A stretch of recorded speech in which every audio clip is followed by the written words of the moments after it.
compañeras, compañeros.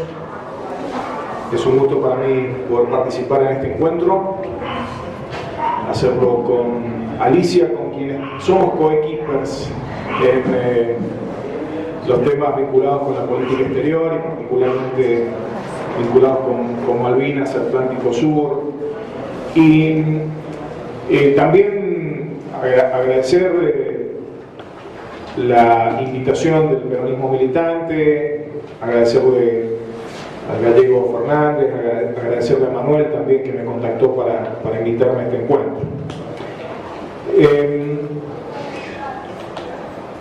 No quiero dejar de decir que en este momento tenemos la mente y el corazón puestos en Brasil. Se están viviendo horas cruciales para el futuro de Brasil, para el futuro de Sudamérica, de América Latina, y en eso quizás en este momento no podamos hacer mucho más que tener buenos deseos y expectativas en un contexto muy difícil, en un contexto en donde paradójicamente el golpismo amenaza al golpismo, lo cual habla de degradación democrática en Brasil, lo cual habla de crisis política, institucional, y lo cual también nos debe llevar a pensar en el papel de la Argentina, en las responsabilidades del gobierno argentino respecto de lo que está pasando en Brasil. Sí. Gobierno argentino que acompañó, propició el golpe institucional, lo justificó, el primer país en justificar y reconocer al gobierno ilegítimo de Temer, el gobierno golpista de Temer, y un país que ha mirado hacia otro lado respecto de las atrocidades que ha venido cometiendo el gobierno de Temer. Yo espero que, más allá de cuál sea el resultado de la decisión de este tribunal, que se supone condicionado por todos lados, más allá de la decisión que pueda tomar el pueblo brasileño, termine poniendo las cosas en su lugar, en la expectativa que en un momento tan duro como este podemos, creo que mantener, a pesar de las dificultades también que presenta la política en el hermano Brasil. Creo que es importante también poner en contexto este encuentro respecto de la conmemoración que terminamos de vivir en Argentina, el 2 de abril, el Día del Veterano y de los Caídos en Malvinas. Creo que todo lo que se ha dicho, todo lo que digamos tiene que estar puesto en el plano del homenaje también a nuestros veteranos y a los caídos en Malvinas, a los que dieron su vida y a los que la pusieron en juego y la siguen poniendo en juego. Yo he vivido con muchísima alegría una decisión que tomó el Congreso Nacional por unanimidad de las dos cámaras y una profunda tristeza y decepción por la decisión que tomó el presidente Macri en relación a un reconocimiento mínimo que le hicimos a los veteranos de guerra al disponer la jubilación anticipada de los veteranos de guerra, tema que nos llevó unas cuantas peleas incluso dentro de nuestro gobierno. No fue fácil que consiguiéramos, quienes propiciábamos este reconocimiento a los veteranos de guerra, de jubilarse anticipadamente, fuera comprendido y asumido en nuestro gobierno. Por suerte creo que terminó primando el sentido de justicia, de reconocer a los veteranos, reitero, mínimamente. Y les decía que tuve la enorme satisfacción y alegría de ver cómo el Congreso sancionó esta ley en la Cámara de Diputados lo hicimos durante todavía la presidenta Cristina, y en la Cámara de Senadores se hizo ya siendo presidente Macri, por unanimidad, reitero, las dos cámaras, para que después el presidente, mediante un decreto, vetara el artículo 3º, referido al reconocimiento, además de la jubilación anticipada, de dos mínimas. Yo no quiero equivocarme en los números, dos mínimas deben ser algo así como, cada mínima debe ser 6.000 pesos, 7.000. O sea, 14.000 pesos. ¿Y saben qué decía este decreto infame?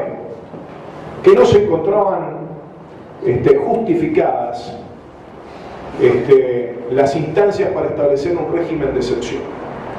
Es decir, poner en juego la vida en defensa de los intereses nacionales, más allá de las decisiones gubernamentales que en ese momento fueron adoptadas por la dictadura militar, no tenía ningún valor para el presidente Macri para reconocerle 14.000 pesos de jubilación a un veterano de Malvinas.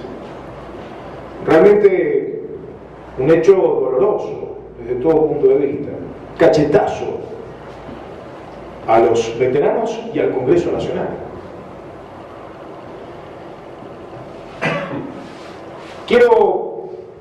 He querido empezar con esto porque me parece que esto tiene que estar en el contexto de todo lo que digamos en nuestro análisis. Me parece que esos hechos nos evitan tener que dar un montón de explicaciones conceptuales para decir que este es un gobierno insensible, un gobierno cipayo, un gobierno entreguista, un gobierno, le voy a poner una palabra a un término que usó Stanislao, es un gobierno anglófilo, pero no anglófilo respecto del pueblo británico, que nos merece el mismo respeto que todo pueblo. Son anglófilos respecto de las políticas del gobierno británico, del gobierno conservador británico, para ser más preciso. Y este es el contexto, digamos. Este decreto infame nos evita por ahí tener que dar demasiadas explicaciones de cuál es el sentir y el pensar de este gobierno de entrega que preside Mauricio Macri. Pero no voy a quedar solamente en poner en valor el papel de los veteranos de guerra de Malvinas, protagonistas fundamentales de la remalvinización de la Argentina tras los desastres y los retrocesos de la época de Menem, sino que también voy a intentar aportar algunos conceptos que seguramente no van a ser originales, pero voy a intentar compartir con ustedes algunas reflexiones que en los últimos días he estado haciendo. Algunas las he compartido con Alicia, otras no he alcanzado a hacerla, por eso me puede corregir con toda confianza y pertinencia Alicia en algunas de las cosas que voy a decir.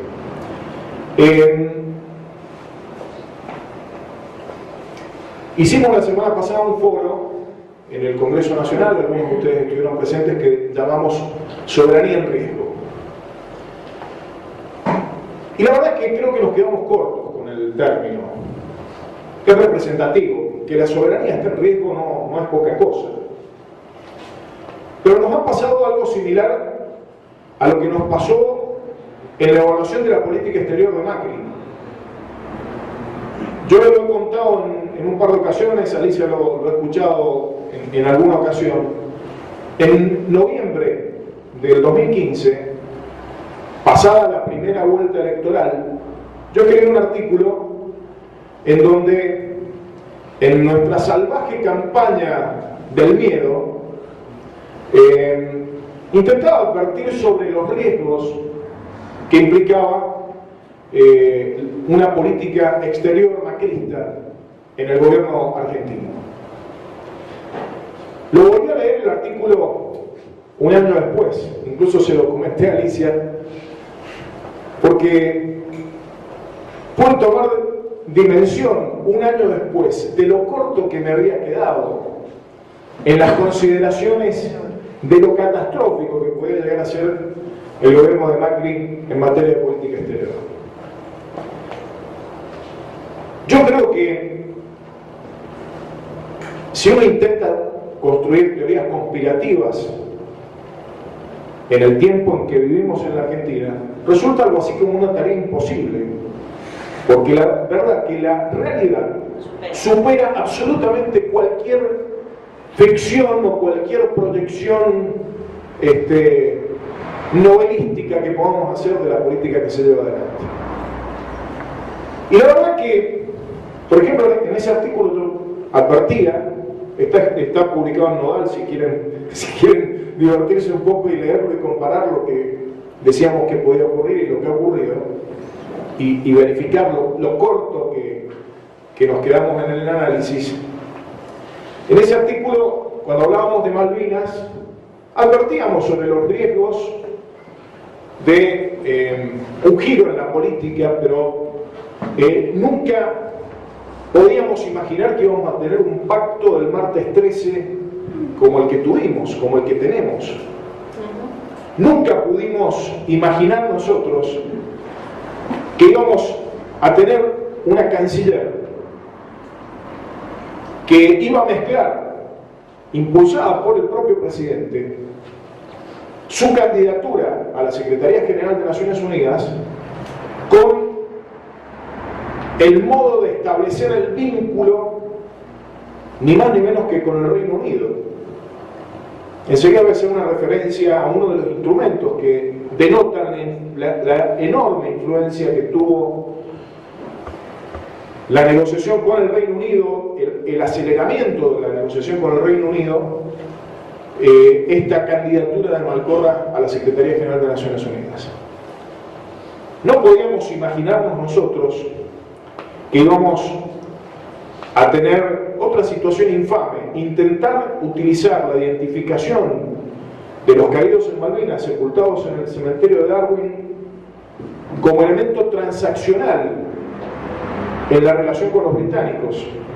Decir que como los británicos han tenido gestos con nosotros en favor de la identificación, de la búsqueda de la identidad de los soldados allí sepultados, íbamos a tener la oportunidad de acelerar la marcha en los otros temas acordados, los otros temas de la hoja de ruta, como le gusta decir al gobierno.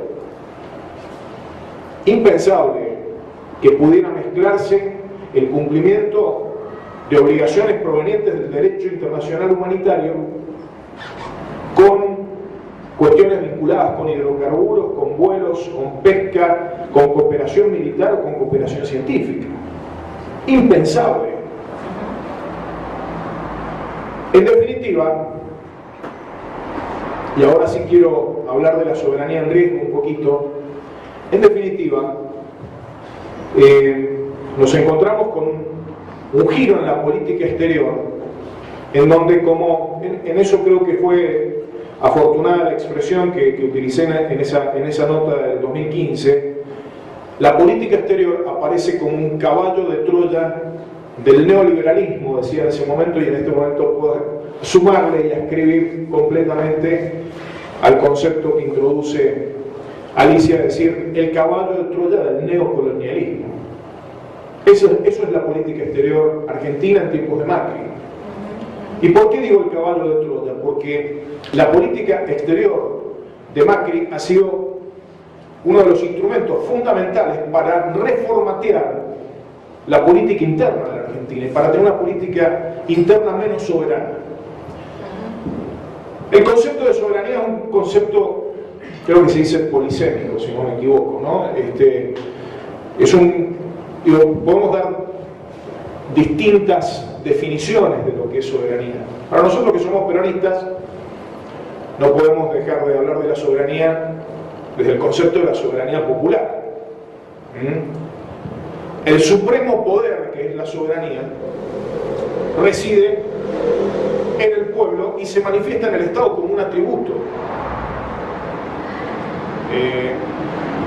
En la Facultad de Derecho nos hacían estudiar que dentro de los elementos del Estado teníamos el territorio, la población, y el elemento vinculado con el poder la soberanía. Territorio, población, gobierno, soberanía.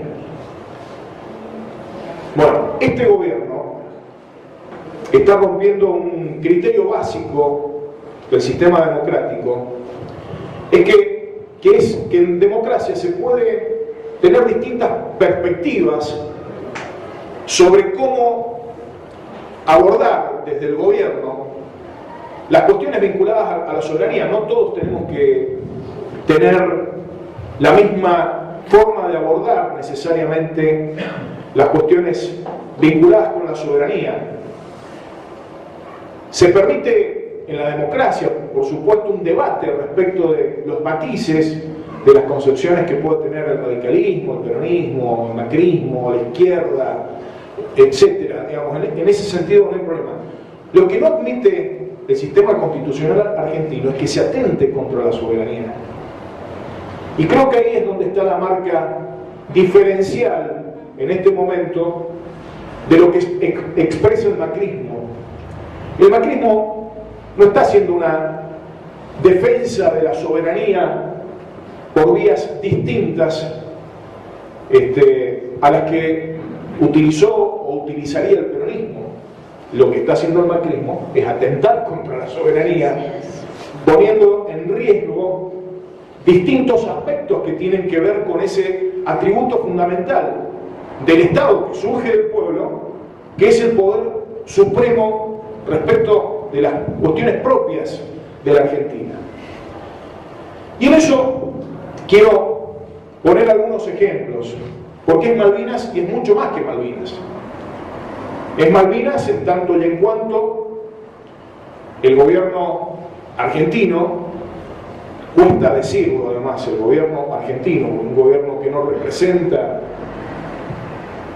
la defensa de los intereses nacionales, la verdad que cuesta calificarlo con ese adjetivo de argentino. El gobierno de la Argentina ha tenido una práctica desde que asumió Mauricio Macri, que ha sido, voy a apuntar a uno de los aspectos quizás menos evidenciados, pero que con una sencilla lectura de documentos uno lo puede inferir rápidamente, que tiene que ver con quién pone la letra en los acuerdos. ¿Quién pone la letra en los acuerdos, sobre todo en los temas sustanciales? Y fíjense que en los dos aspectos más relevantes, todos son relevantes en ese pacto del martes 13 en términos de afectación de intereses nacionales, pero hay dos que son los más importantes, que son de pluma, de puño y letra de los británicos. El primero, el paraguas de soberanía, la reintroducción de este instrumento que no fue una creación de Menem, es una creación justamente de los británicos en las negociaciones de los años 89 y 90 con los acuerdos de Madrid. Y el otro aspecto tiene que ver con la letra que se le pone a este nefasto pacto del martes 13 en relación con la cuestión de los recursos naturales, la remoción de los obstáculos para el crecimiento económico y el desarrollo sustentable de las islas, dice el acuerdo. En primer lugar, quiero hacer una referencia a lo del paraguas de soberanía.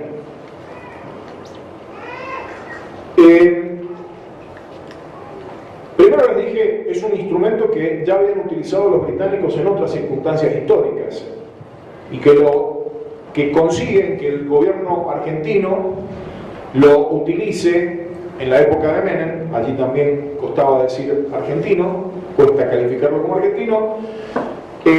La introducción del paraguas de soberanía como una forma de dejar en suspenso la discusión de fondo de la cuestión de la soberanía argentina sobre las Islas Malvinas, islas del Atlántico Sur y el espacio marítimo circundante.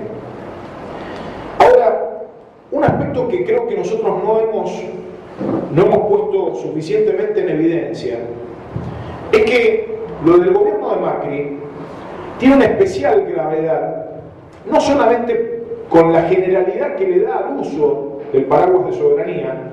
El otro día un compañero que también articula con nosotros en estos temas, Mario Volpe, veterano de guerra, nos acercó un documento de González del Solar, en donde hace referencia al uso y abuso del paraguas de soberanía, señalando que el paraguas de soberanía no puede utilizarse en cualquier situación y para todas las circunstancias, como hizo el gobierno de Menem. Bueno, hoy Macri incurre nuevamente en ese abuso. Pero hay un aspecto que nosotros no debemos dejar de tener en cuenta, que es que la reforma constitucional del año 94, la introducción de la disposición transitoria primera, referida a la ratificación de la reivindicación de soberanía de parte de la Argentina y a la búsqueda del ejercicio pleno de la soberanía, fue realizada en buena medida como respuesta, la introducción de este artículo que por ahí lo degradamos diciendo que es una disposición transitoria, una disposición de la Constitución Nacional, tan importante como el primero o el 14 o el 14 bis o el 31, reivindicación de soberanía que se introduce en la Constitución, justamente buscando ser una respuesta a lo que había generado el menemismo con el uso del paraguas de soberanía. Aspecto que nosotros no lo hemos por ahí evidenciado demasiado. A diferencia de la época de Menem, la utilización del paraguas de soberanía hoy resulta absolutamente inconstitucional. Y esto no lo decimos con claridad. Casi que les diría que uno de los problemas que tenemos es que hacemos referencia al abuso del uso. Yo creo que es mucho más grande que eso. Creo que la génesis del artículo primero de las disposiciones transitorias de la Constitución del 94 es una respuesta de una limitación al uso del paraguas de soberanía. No puede haber negociación con los británicos que no incluya el tema de la soberanía. Esta es nuestra posición, esta fue la posición de nuestro gobierno. Y esto no lo dijo nuestro gobierno, esto lo dice la Constitución. Porque también quiero rebatir la idea en donde nuestra fuerza política también quizás cometió algún error, cometimos algún error, al considerar que nosotros estábamos constituyendo, creando la política de Estado. La política de Estado está en la Constitución, está en la disposición transitoria primera. Por eso cuando se atenta contra la soberanía argentina sobre Malvinas, se lo hace no solamente porque se contradice lo que se venía haciendo hasta el momento, se atenta contra la política de Estado que establece la disposición transitoria primera de la Constitución Nacional. Y esto es mucho más grave. Esto es mucho más grave. Yo creo que esto nosotros tenemos que reflexionarlo, profundizarlo, escribirlo. No está escrito, por lo menos yo no lo he encontrado. Desarrollarlo y difundirlo. Difundirlo. Lo que ha hecho Macri es inconstitucional. Desde todo punto de vista. El paraguas de soberanía desde el año 94 es un instrumento no solamente obsoleto, es un instrumento que se choca con la máxima norma jurídica de nuestro ordenamiento nacional. Y quiero hacer una referencia, vuelvo a la idea central. Es la letra escrita por los británicos del paraguas de soberanía. Y también es la letra escrita por los británicos